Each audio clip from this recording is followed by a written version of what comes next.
We've talked about the expulsion of Jews from Rome. There was another expulsion under the Emperor Tiberius, who was emperor during Jesus' time. He followed Augustus. And Tiberius had a general by the name of Sejanus, who was an anti-Semite. And his power for much of the time during Tiberius's reign allowed him to expel Jews in AD 19 from Rome. Josephus says, as we saw, that apparently too many Gentiles were finding the Jewish customs attractive, and this became a problem for many Romans. In AD 31, after Sejanus fell from favor with Tiberius, the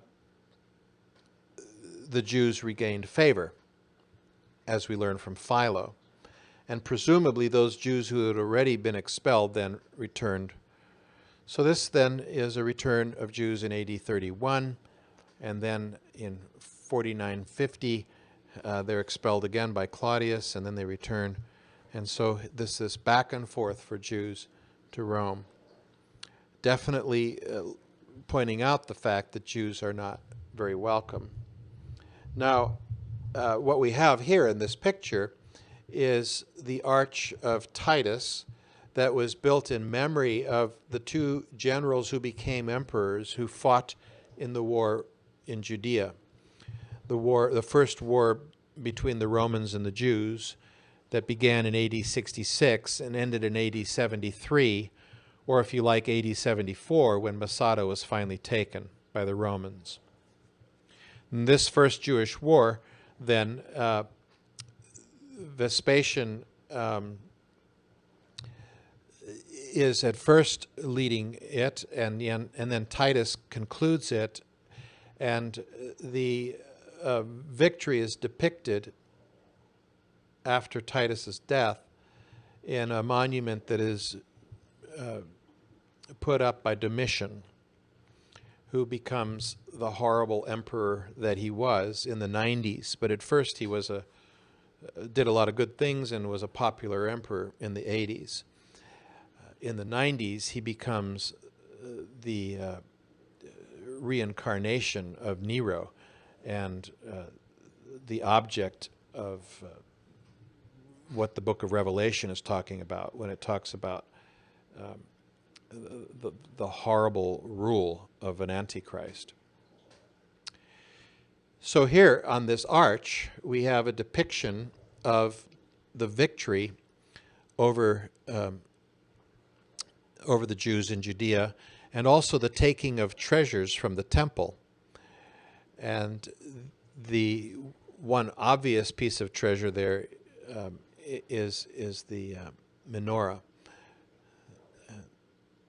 This is something then that Jews in Rome in the first century, now later after Romans is written, but this is something that they would have lived with. To be a Jew is to be a conquered person, and to be a Jewish Christian then would have been perhaps something that the Christians might have wanted to distinguish themselves from the Jews, but that would not be at all helpful as they became persecuted themselves, whether they were Jews or Gentiles, under Domitian in the next decade.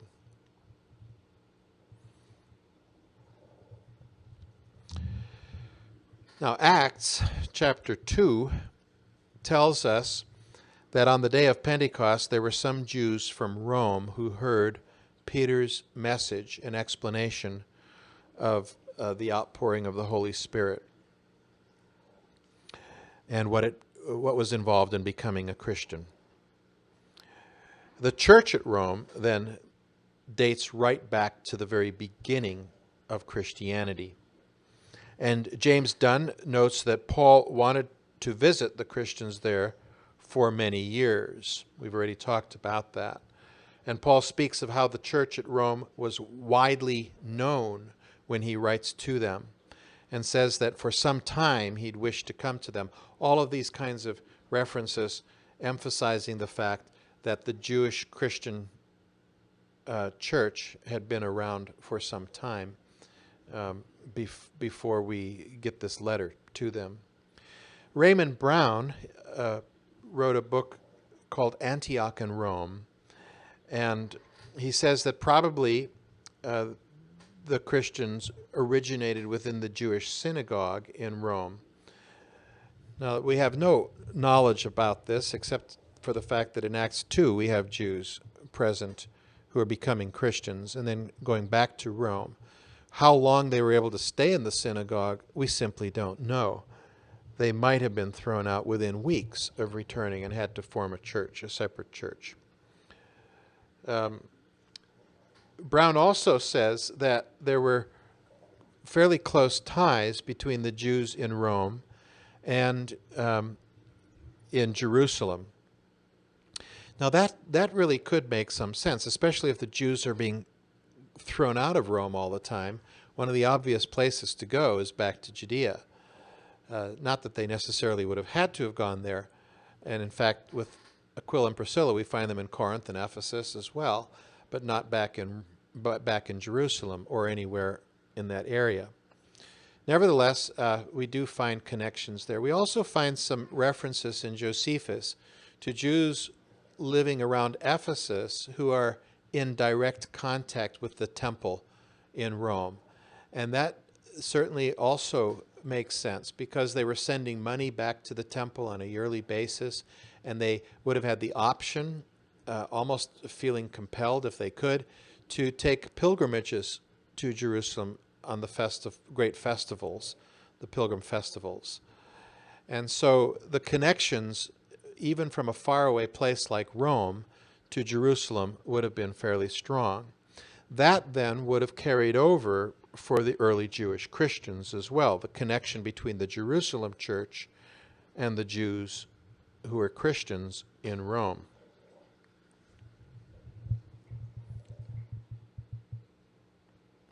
Now, what we don't know for sure is whether Paul was able to do what he speaks of in this book of Romans, and that is have a mission to Spain. You can see Spain here on this map with 3 provinces, and it was broken up into those 3 at the time of Paul. In the time of Claudius, the Roman Empire extended into England, and that's also shown on this map. So the empire runs all along North Africa and southern Europe and is expanding further. This map shows Gaul as present-day France, and the boundary in Europe is with the Germanic tribes largely here. So did Paul actually manage a mission to Spain? According to some second century Christian witnesses, that was the case. Here are some pictures of a first century prison in Rome. It's now called the Mamertine prison. And according to tradition, Paul was executed in Rome by having his head cut off, and Peter was executed in Rome by being crucified upside down, asking that he would not be crucified the same way as his Lord, and so is crucified upside down. This prison is a prison where people wait for their executions, and so there's good reason to believe that Peter and Paul would have ended up here at some point. Paul had been a prisoner in Caesarea for 2 years after he was arrested in Jerusalem. And then when he appeals to Festus, when he appeals to be heard by the emperor, Festus honors that as he's a Roman citizen, so off he goes by ship, as we read in the book of Acts, to Rome. Yet if, as we've said, he ends up being released from here and has some time in Spain, then it would have been a second incarceration that he would have ended up here. And from the book of Acts, his imprisonment does not sound anything like this, but it sounds rather like he's under house arrest. In the bottom right corner is a picture of a sarcophagus that is said to be Paul's. There is a large church called St. Paul's outside the walls in Rome, which is an amazingly ornate church that dates well back into the patristic period.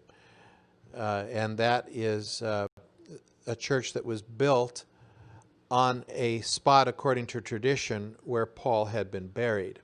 And so this may well be the place where Paul was finally laid to rest.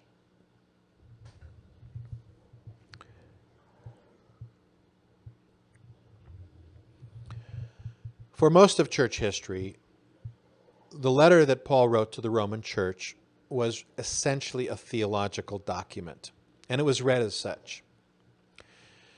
In our day, there are two views. One is the view that indeed Paul is writing out of his experience as the apostle to the Gentiles and what he's encountered between Jews and Gentiles as he's ministered over the years. And out of that experience, he puts his thoughts together and writes a theological treatise. More recently, the focus has been on the idea that Paul writes to a specific church to address specific issues that they are facing. And so one of the questions to ask yourself is, as I read Romans, am I reading theological doctrine, or am I reading Paul's word on target to a particular church? Now, clearly, one doesn't have to choose between one position or the other. It's a matter of emphasis. But that emphasis can make a difference in how one interprets many passages in Romans. So here, the first camp was well represented by Gunther Bornkamm in an article he wrote where he called Romans Paul's last will and testament. Here's Paul the theologian putting his thoughts down on paper. And what we have here are 16 points, but in parentheses are places in other letters where Paul has addressed these issues before. So now you get his mature thought, as it were, on issues all the way from defense of apostleship to the strong and the weak. And what this does then is it proceeds these 16 points through different chapters in Romans and makes these connections. Now, this is easy to do. It's an interesting slide to study, but in actual fact, you have to ask whether or not those relationships are really true. So, for example, the last one, the lack of consideration for the weak, that has to do with issues of Jewish days and Jewish food laws in Romans. But in 1 Corinthians 8 through 10, the difference between the strong and the weak in the church is about food sacrificed to idols. It's a completely different food issue. It's not a Jew-Gentile issue. It's an idolatry issue, and that's quite different. So don't be misled by this. There are some places where you'd have to say to Bornkamm, actually, you haven't quite got this right.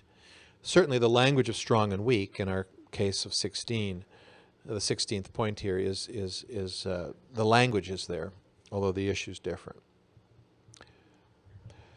Now, if you are approaching Romans from the standpoint of a theological treatise, then you've got a question of what are the doctrines and what's at the center.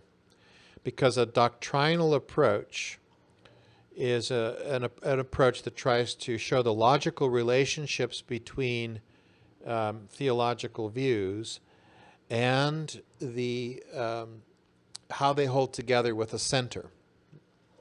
And you might call that the game to play. And so, for example, Martin Luther said, well, the center is obviously justification by faith.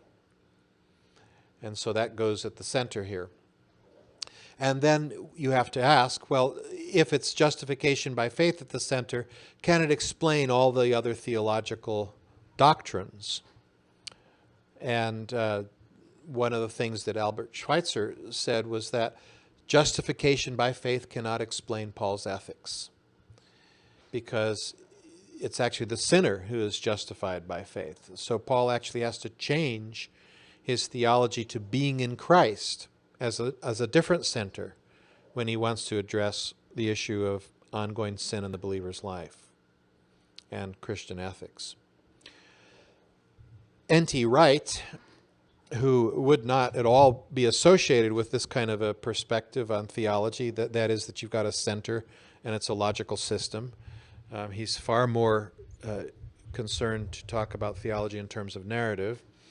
But he has certainly asked the question of what happens if you put my salvation at the center of Romans over against, and this is his suggestion, typical of Wright, God's single saving plan through Israel for the world, now fulfilled in the Messiah, Jesus, at the center.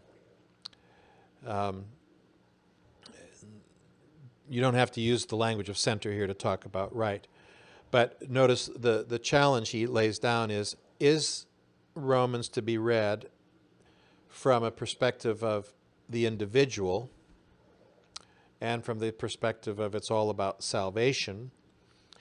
Or is it to be read about what God is doing in his saving plan, not only for Israel but for the whole world through Jesus Christ, the Messiah? And so I offer this visual to you here so that you can work with that as a possible experiment, as it were, when you think about biblical theology in general, Romans in particular, and then also the relationship between systematic theology and biblical theology. Biblical theology is clearly not systematic theology. It doesn't work in terms of systems. And so that's one of the differences here to note. The other perspective on Romans is the one that has become increasingly the perspective of writers on Romans in our day. And it is, for example, represented by Wedderburn's book that I mentioned earlier, The Reasons for Romans.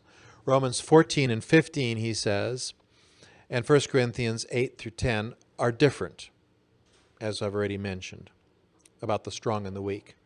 He says 1 Corinthians deals with idolatry. Romans suggests the problem has to do with Gentiles and Jews, the strong and the weak. And so that then begins to point to the possibility that what Romans is all about is a word on target for a specific church.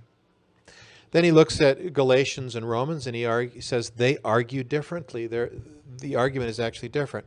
Romans lacks the autobiographical argument that you find particularly in Galatians chapter 1 and the beginning of chapter 2, all the way up to verse 14. And then also you find it again in Galatians chapter 4, where Paul talks about his ministry to the Galatian church in weakness. That autobiographical kind of discussion just isn't present in Romans. He says Galatians lacks the argument that all have sinned, the very first topic Paul addresses over several chapters in Romans. Wedderburn says that Romans 4 and Galatians 3 argue in different ways about Abraham.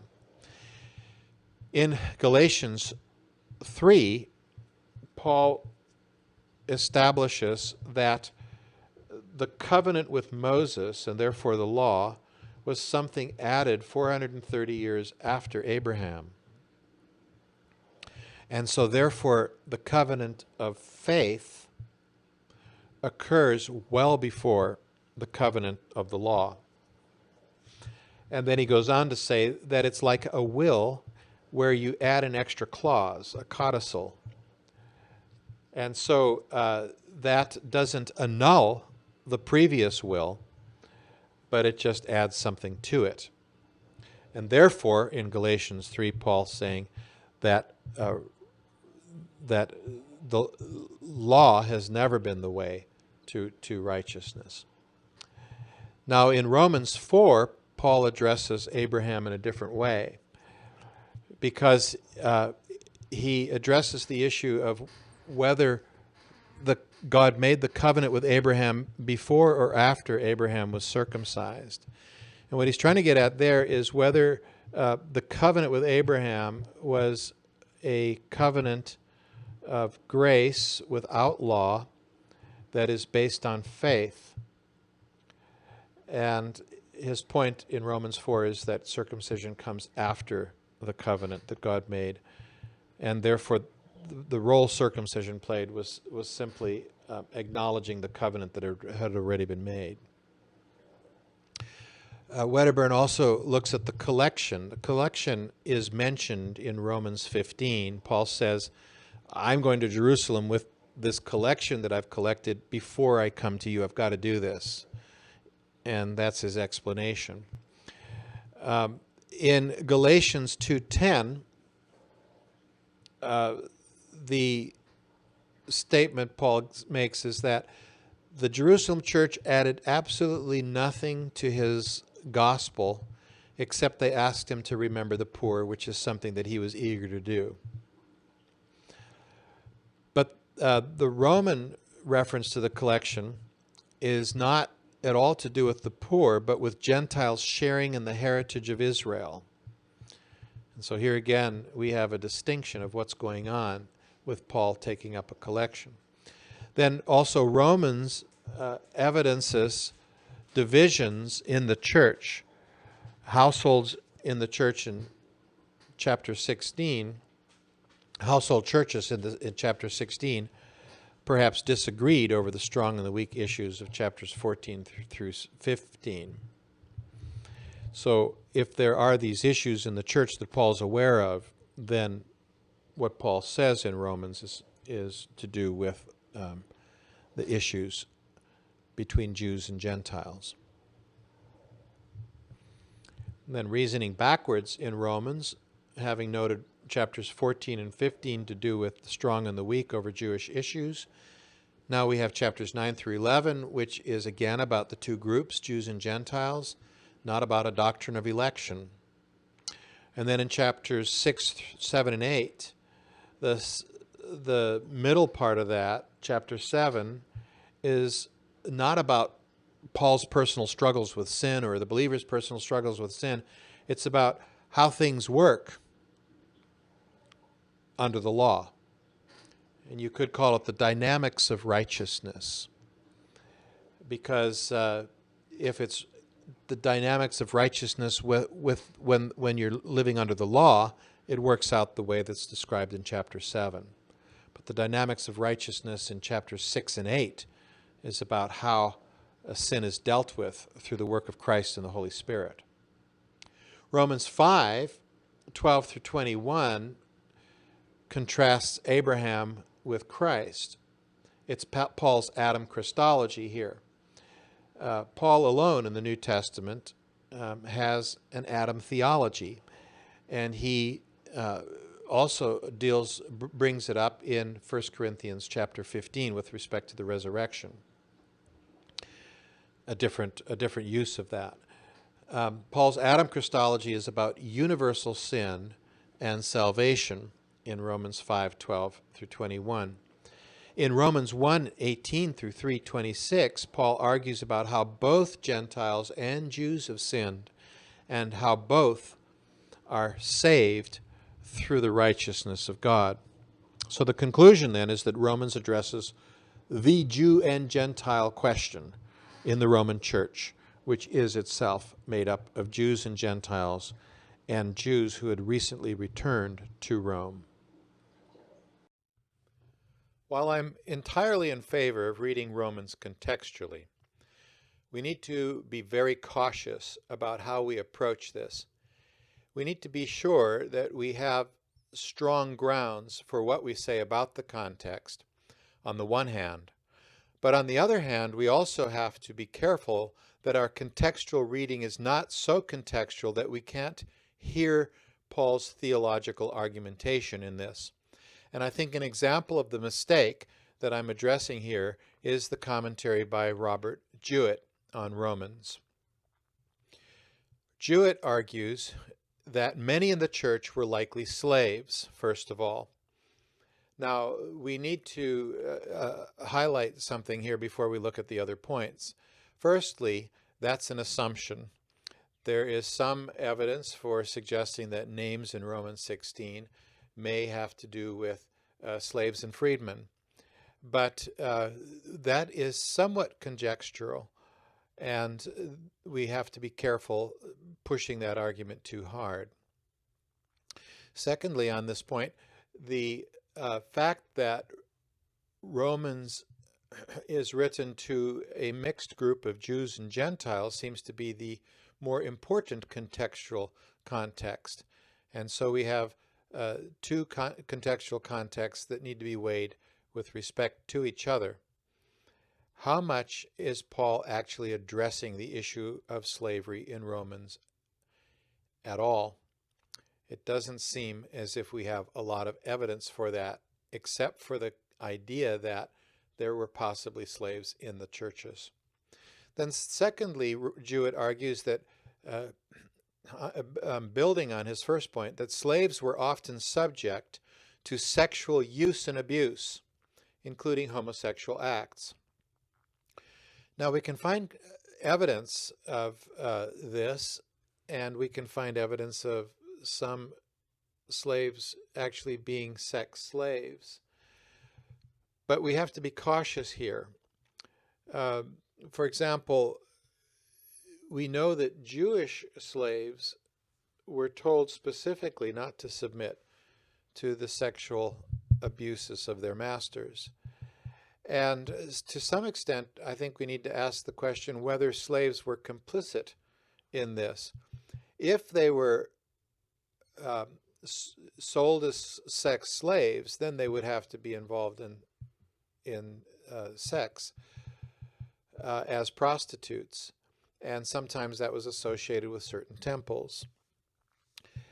But if they were just household slaves, it may be that they had some trouble with the occasional master.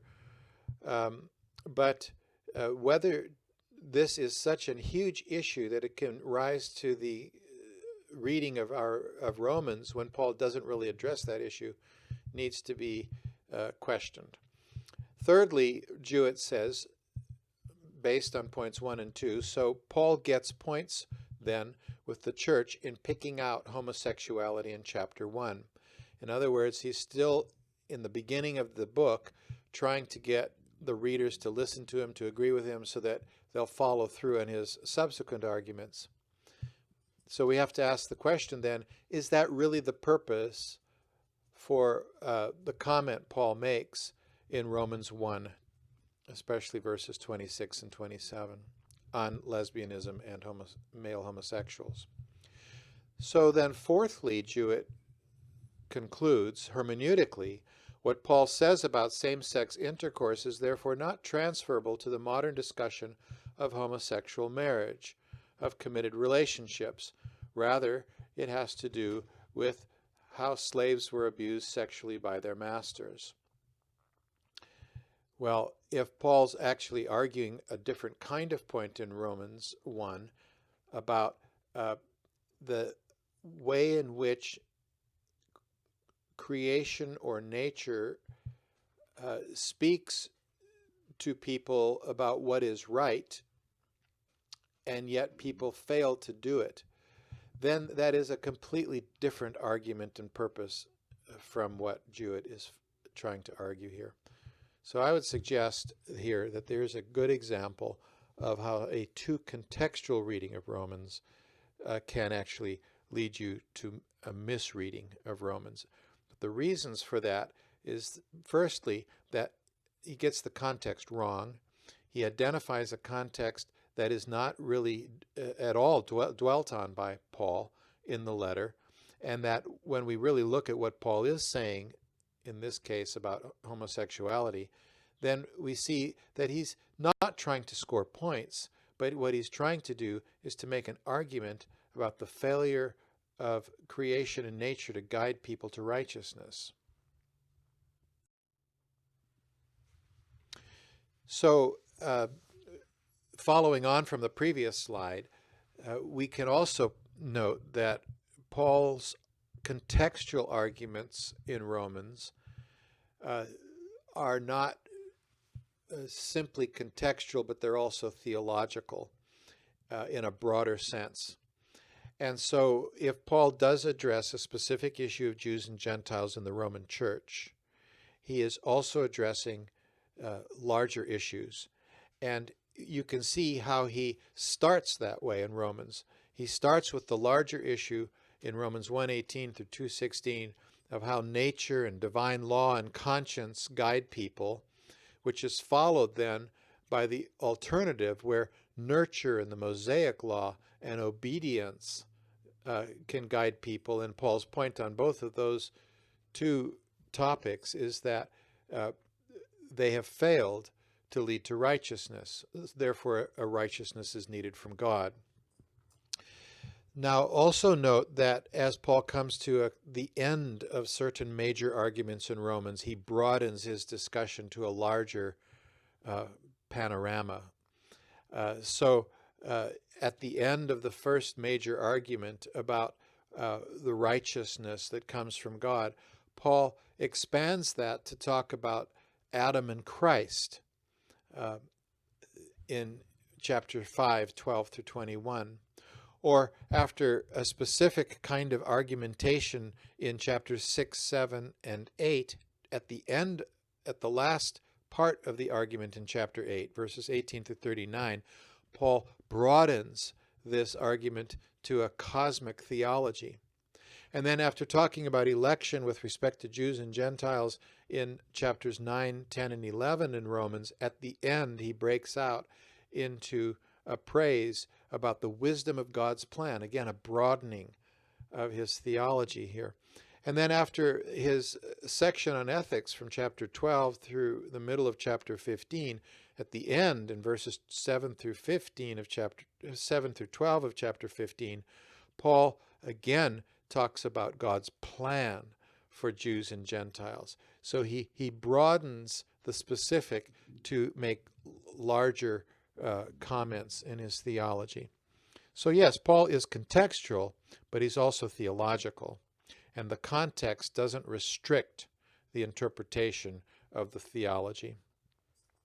It helps us interpret the theology, but it doesn't restrict it the way Jewett suggested. And so then we can come to Paul's argument in all of Romans and see how it flows. In the beginning, we have an epistolary introduction that's fairly standard, but then we do have a thesis statement in verses 16 through 17. His major argument in 1:18 through 3:20 is that all have sinned. And by all, Paul means Jews and Gentiles. Jews plus Gentiles equal all. So it's not all individuals, but his point is all have sinned in the sense of both Jews and Gentiles. And so, therefore, there are two types of failed righteousness. The righteousness that Gentiles might approach through their interpretation of nature and the way God made the world and through divine law. And then there's also the righteousness that Jews are aware of through revealed righteousness, the revealed law of God, to the specific chosen people of the Jews. And so the conclusion comes that all have sinned and fallen short of the glory of God, as chapter 3, verse 23 says.